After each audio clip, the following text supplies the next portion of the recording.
Okay, so we have about 20 to 25 knots across the beam today. It's from the west, so it is blowing the ocean a little bit flat. But we'll have whatever we have, and we are going to have a nice little upwind run at the end of this. I'm going to go out into the ocean, run the coast, try and find some waves, and then do a straight into it.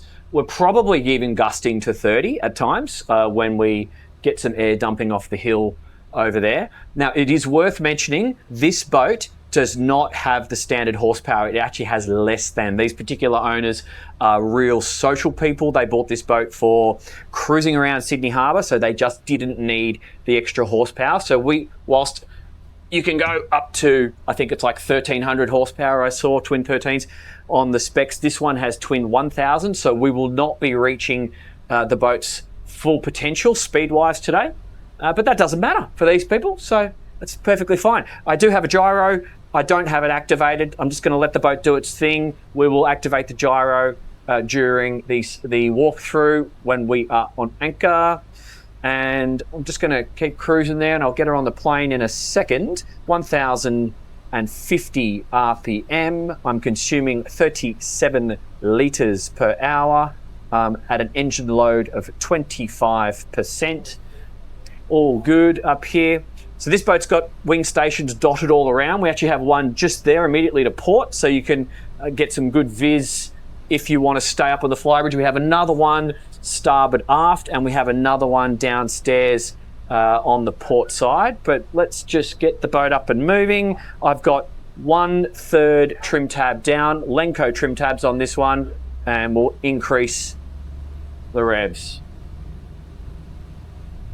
I'm just standing and driving because I want to have good situational awareness today. It's whale season, so I want to see what's out and about there. And a little bit of wind, nothing unusual for this time of year, so I'm not too worried about it. But it's not a calm day. All right, coming up through 1,900 RPM. Speed's going through 13 and 14 knots now, just getting a few waves on the beam as we're exposed to more fetch from the wind. I'll just run that for a little bit and increase that speed over 2,000 RPM, 300 litres per hour at 2,100 RPM, speed return of 15.7 and climbing. I'll start my turn in a second. Got a ferry on port overtaking me, 16 knots. Feeling good, 2,100 RPM. Let's start our turn. Clear out the back. You do have a slight loss of visibility with this design here, but this is not the sort of boat that you're going to be doing fast turns inshore and zipping around people in close quarters, so I don't see that as a drama. You're going to be cruising, if you're in a busy waterway with other boats and people, at a slow and considered pace, in my opinion. Good amount of chop here. You can see white caps all around. And I actually don't feel any of these little waves coming up through the hole at the moment. So I think it's about 42 tonne, to my understanding, light ship. And we've got about 2/3 of diesel on board. All right, feeling good. I've got the back doors open. We'll close them at some point throughout the sea trial just for noise levels. But essentially, noise levels are minimal. The views are quite commanding. I can see well out. I don't have any dramas here. I'm going to increase those revs from 2,100. Let's get to 2.2. 330 litres. Oh, I love doing this. Good things happen when I'm burning diesel. This actually feels quite good. All right. Just smooth. So now that we have a real amount of wind on the beam and chop on the beam, what I'm taking away from this is that the boat's not rocking around. Yeah, that's with the gyro off. I just don't have any excessive rock up here, which can happen when you have a lot of weight aloft, but not happening. And this is also just telling us, the weather can suck and we can still come in here and close her up. I can get the fresh air in from either side, these two hatches up and overhead, but it's quite comfortable. 330 litres total consumption. Steering actually feels quite light. Hydraulics, yeah, it's quite light and easy for what is a big boat. So let's head out to sea. Do I see any whales? Do I see any wildlife? No. It's a real potential danger at this time of the year. You do want to watch for things swimming around. Just coming in on the plane yesterday. Oh, there's one jumping. He's a mile off though, so I'm okay. Yeah, I don't think it would be a good idea to meet a whale on your prop. Okay, as I come through this turn, we'll just head out to sea. There's no real swell to speak of, just a little bit of ground swell left over, going into some moderate waves, but nothing aggressive. Yeah, you could pretty much have a nap if you were transiting between destinations right now up here. It's very comfortable. Okay, coming around to port, start increasing my speed. I'm still sitting just happy at 2,200 to 2,250. Let's increase those revs. We'll give it a little blast. Coming up through 2.3, I see 374 litres consumption. We're going to be going into some wind. Definitely got 25 knots plus now. White caps all around. Probably going to be gusting 30 from time to time. And I still have a third trim tab down. I'll play with that trim. The boat really feels like she's boogieing now. And RPM of 2,300. She feels more lively coming into it. 380 consumption, speed return of 18 knots. That actually feels like she's in a bit of a groove there at 18.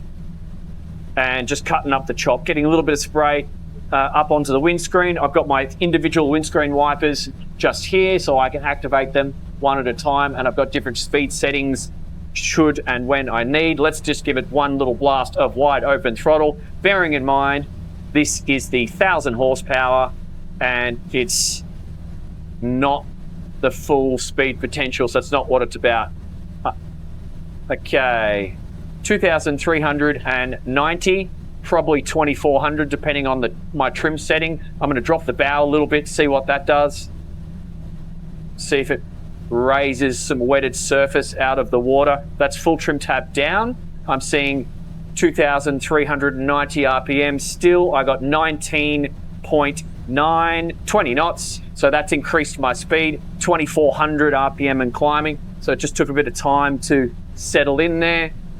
So definitely full trim tab down into it is a benefit.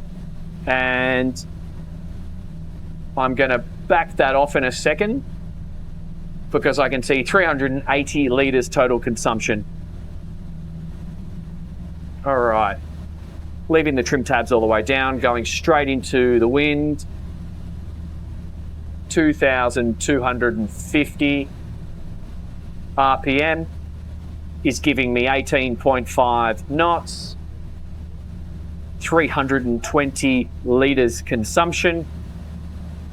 Comfortable. Let's have a seat. Obviously these seats are adjustable. Oh, yeah, vis is good. Little slight loss of visibility on that pillar and that pillar there. But once again, this is a big, substantial, commanding vessel. So I don't think that's a drama. You know, you can move around. But we're not trying to race between cones on a vessel like this. We're just trying to get from A to B and be comfortable. So I'm happy with that. And the momentum is predictable. 18.3 knots SOG, 328 litres consumption, full trim tab down, and 2,260 RPM. Let's just dial it back a little bit.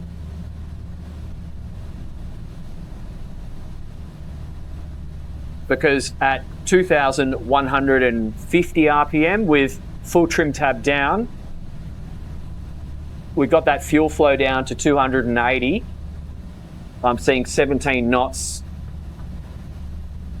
call it 17 knots even. and she's comfortable. She's comfortable, and then if I raise those trim tabs, I bet you I'm going to lose a bit of speed. Okay, I've gone 1/3 trim tabs. Look at that, I'm down to 16 knots. So we're hanging our ass a little bit more there. And so I think once you get over, for this particular engine setting, remembering,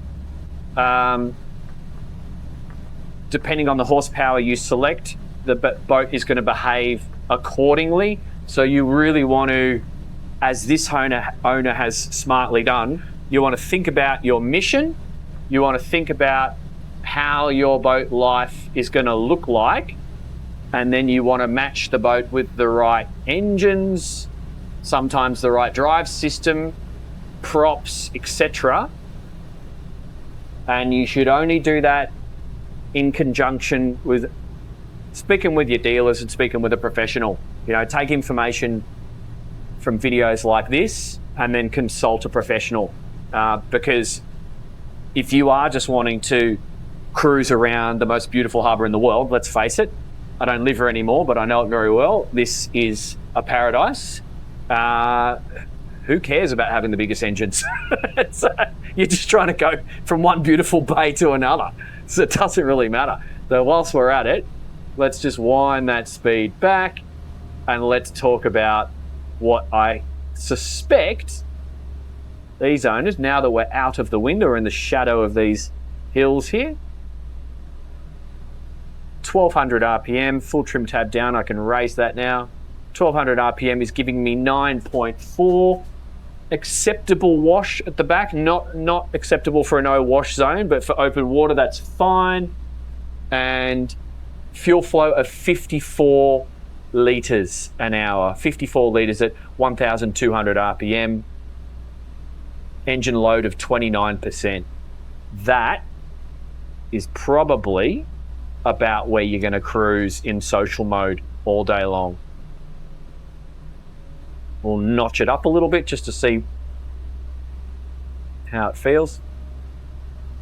1,300 RPM, still only at 70 litres, and 1,300 RPM is giving us 10 and climbing.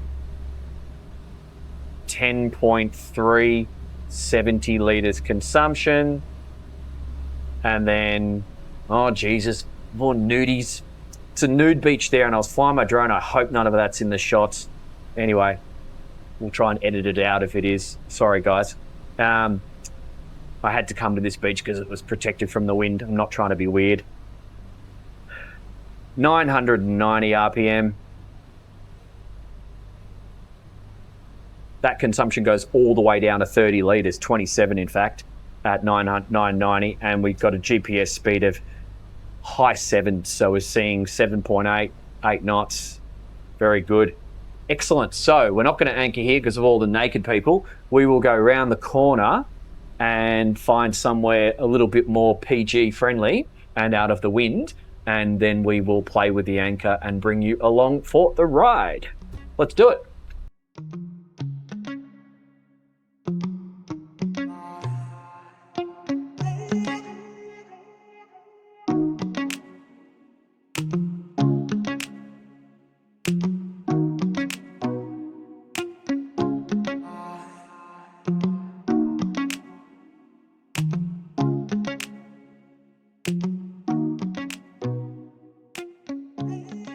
Alright, so we've just got Paul releasing the lines to mark on the dock there. He's taken command. We have twin shaft drives and hydraulic bow and stern thrusters on this boat. And an aft wing station on the port side. We also have a wing station up on the Flybridge on the starboard aft side, and another one in the Flybridge itself on the port side, so full visibility. So Mark's going to let us know when the lines are clear. And then Paul's going to take command. I can actually look for traffic, Paul, okay, with the drone. Yep. I'll do that now so we don't have any whoopsies. Okay, so you're clear on traffic. All clear to starboard.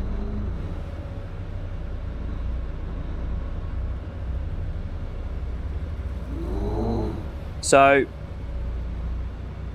Paul's just manipulating the joystick now, but it's worth noting that it's a big twin shaft drive boat, and when the shafts engage, it's a clutch system, so it's a very smooth engage. All clear. I'm just watching the stern. Stern clear.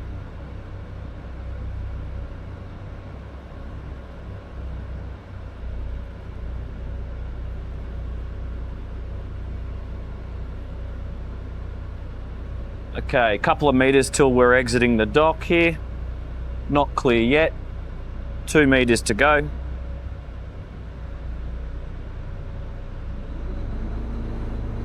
And clear to swing. And there you can see those thrusters doing their thing. And Murphy's Law, phone always rings when you're trying to maneuver a boat.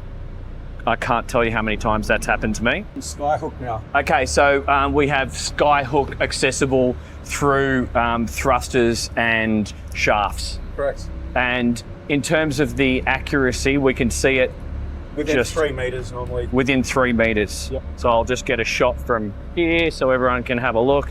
You can actually see the boat's now connected to satellites. We are actually waiting for traffic to come in. Looks like there's a Warren just doing some maneuvers. And we are moving at the moment within about a metre or so, but we're perfectly safe with regard to the moored boats. And we do have a crosswind from port to starboard wanting to blow us into the boats, but at the moment we're fine. Done and dusted. I hope that was a useful piece of content, ladies and gents. Thank you so much to the owners for letting us use your beautiful boat. I owe you a bottle of soda water. I nicked it out of the bar fridge. I just pretty parched, so thank you.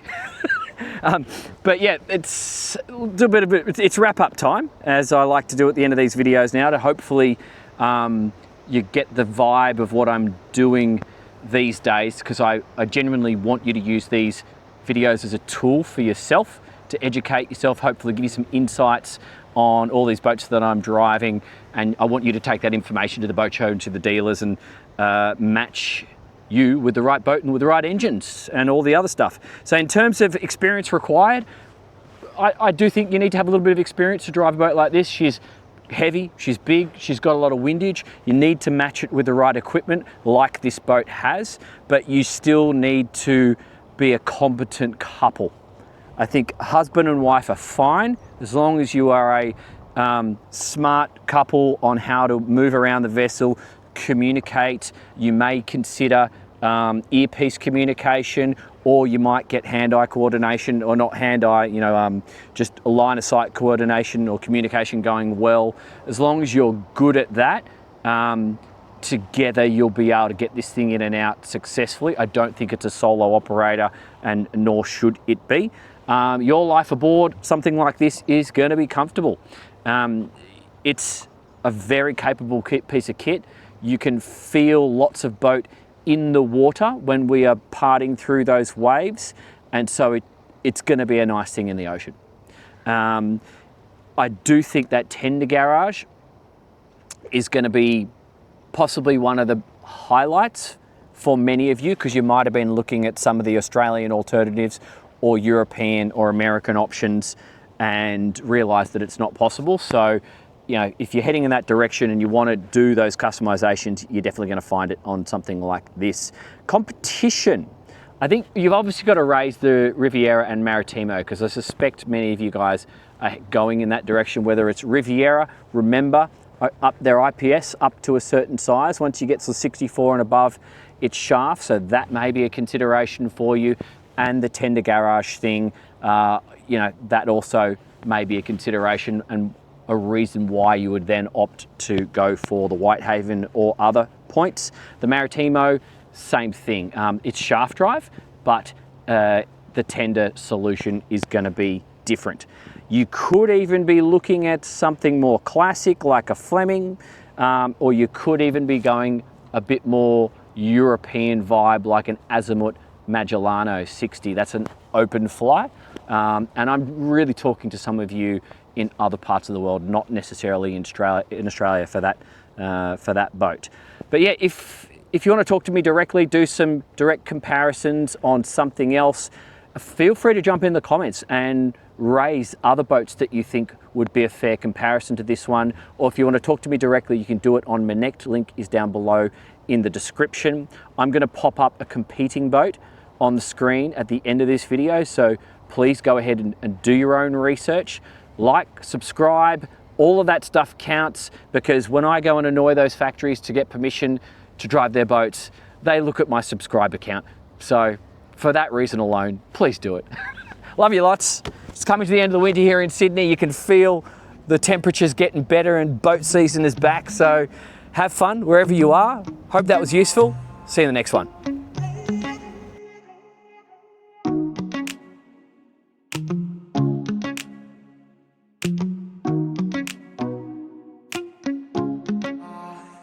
Thank you.